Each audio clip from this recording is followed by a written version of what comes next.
Break के बाद एक बार फिर आप सभी का बहुत स्वागत है। नमस्कार, मैं सोनाली और आप देख रहे हैं केकेडी न्यूज। मर्यादा पुरुषोत्तम भगवान श्री राम की पावन कर्म स्थली पवित्र नगरी चित्रकूट धाम में देश के पहले ग्लोबल यूनेस्को जियो पार्क की स्थापना के लिए आयोजित की गई 3 दिवसीय कार्यशाला का आज समापन हो गया है। बता दें, समापन के अवसर पर कार्यशाला में मुख्य अतिथि के रूप में प्रदेश के नगरीय प्रशासन मंत्री कैलाश विजयवर्गीय उपस्थित रहे। उनके द्वारा बताया गया है कि यूपी और एमपी दोनों ही प्रदेश की सरकारों द्वारा जियो पार्क की स्थापना के लिए तन मन और धन से सहयोग किया जाएगा। वहीं उन्होंने ये भी कहा है कि देश के प्रधानमंत्री जिस तरह से देश का सम्मान बढ़ा रहे हैं, चित्रकूट में यूनेस्को के माध्यम से बनने वाला जियो पार्क बहुत बड़ा टूरिस्ट क्षेत्र बन सकता है। वहीं मंत्री कैलाश विजयवर्गीय ने और क्या कुछ कहा है, देखिए इस खास रिपोर्ट में।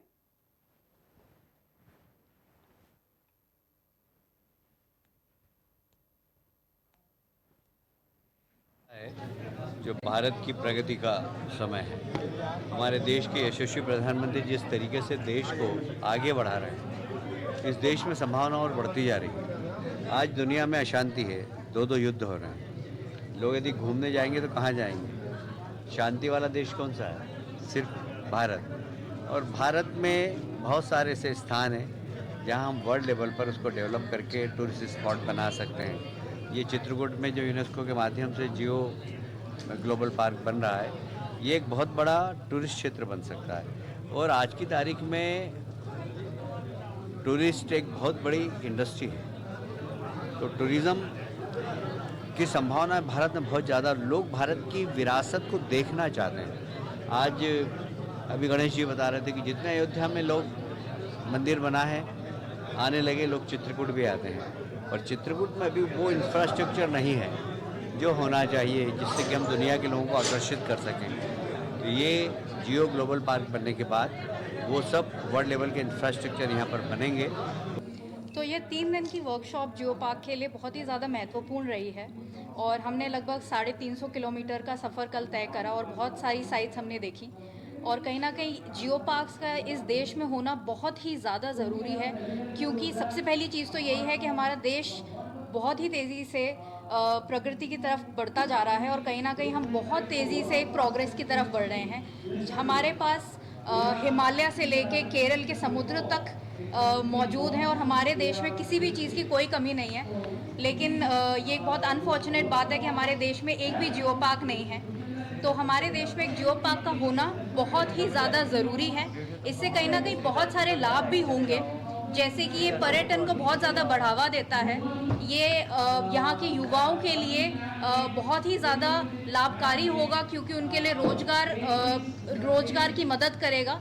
और कहीं ना कहीं हमारा जब युवा एक प्रकृति के साथ अपने आप को जुड़ा हुआ महसूस करेगा, तो कहीं ना कहीं वो इन बदलते हालातों को, जब हम बिल्कुल रोज़मर्रा पे देख रहे हैं कि हमारा जलवायु परिवर्तन हो रहा है, तो उसमें वह भाग लेकर प्रकृति से अपने आप को जोड़कर शायद प्रकृति की मदद करनी शुरू कर देगा। नहीं, इसके बारे में इतना ज़्यादा पता नहीं है, तो शायद वो इसमें भाग नहीं लेते। जो जियो पार्क बनाने का जो कार्यशाला रखी, वो हमारे चित्रकूट में रही। मध्य प्रदेश उत्तर प्रदेश की सीमा का क्षेत्र है और सांस्कृतिक विरासत का क्षेत्र है। प्राकृतिक सुंदरता का ये क्षेत्र है और अनेकों ऐसे कार्य इस क्षेत्र में हुए हैं जो विश्व के लिए एक अनुकरणीय है। और ये जो शुरुआत हुई है कि यूनेस्को ग्लोबल जियो पार्क बनाने की, ये 3 दिवसीय कार्यशाला का जो निचोड़ निकला है, और मुझे पूरा विश्वास है कि यूनेस्को इसको मान्यता देगा और भारत में पहला जियो पार्क बनेगा तो निश्चित तौर पर पूरी दुनिया में इसका नाम होगा। भगवान राम की धरती है और नाना जी जैसे संतों ने यहाँ पर सेवा करके और इसकी पहचान पूरी दुनिया में बढ़ाई है। कई ऐसे संस्थान है, सदगुरु सेवा संघ ट्रस्ट है, जो पूरे देश और दुनिया में उनकी पहचान है कि उन्होंने जिस तरह से लोगों को नया जीवन आंखों का इलाज के माध्यम से दिया। ऐसे अनेकों यहाँ पर साधु संत हैं, आश्रम है, जिन्होंने धार्मिक विरासत को यहाँ पर जगत गुरु रामभद्राचार्य जैसे लोग हैं, आचार्य आश्रम में भगवान की तरह वो भी थे हमारे आचार्य महाराज। ऐसे अनेकों यहाँ पर संत महात्मा रहे हैं जिन्होंने चित्रकूट की महिमा को बहुत आगे तक बढ़ाया। अब यूनेस्को इसको ग्लोबल पार्क बना करके इसकी प्रतिष्ठा को पूरे विश्व में बढ़ाएगा। में अभी ऐसा है कि चित्रकूट में भारत 3 दिवसीय जियो पार्क यूनेस्को के द्वारा संचालित किया जा रहा है। यह पूरा कार्यक्रम जीआरआई के दीनदयाल शोध संस्थान के परिसर में चल रहा है।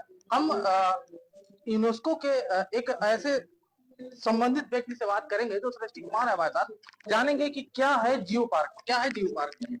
तो जियो पार्क और बायोस्फीयर रिजर्व दोनों काफी मिलते जुलते संबंधित जगहें हैं, लेकिन ये काफी ज्यादा अलग भी हैं, क्योंकि जियो पार्क में कहीं ना कहीं हमें ज्योग्राफी से संबंधित, जैसे कि पहाड़ हो गए या कुछ ऐसा सिग्निफिकेंट, उसके उसके संबंध में लेके हम चीजें चलते हैं। कहीं ना कहीं ये भूगोल से ज्यादा संबंध में रहता है, और इसके थ्रू हम बायोडाइवर्सिटी कॉन्जर्वेशन, पौधों का और जानवरों को संभाल के रखना, उनके बारे में पढ़ना, और कहीं ना कहीं किस तरीके से हम कैसे इंसान और कैसे प्रकृति साथ में एक साथ मिलके चल सकती है। तो ये एक ऐसा कॉन्सेप्ट है जो कि बायोस्फीयर रिजर्व से बहुत ज्यादा अलग नहीं है।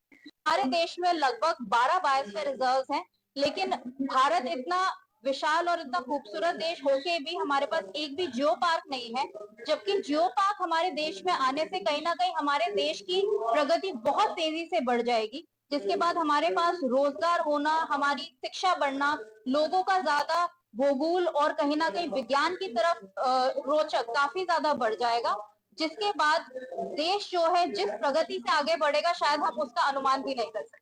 चित्रकूट में करता है, चित्रकूट क्या विशेष आपको दिखा चित्रकूट में? तो मतलब मेरे लिए ये एक अनुभव बहुत ही ज्यादा खास रहा, क्योंकि मैं आज तक कभी भी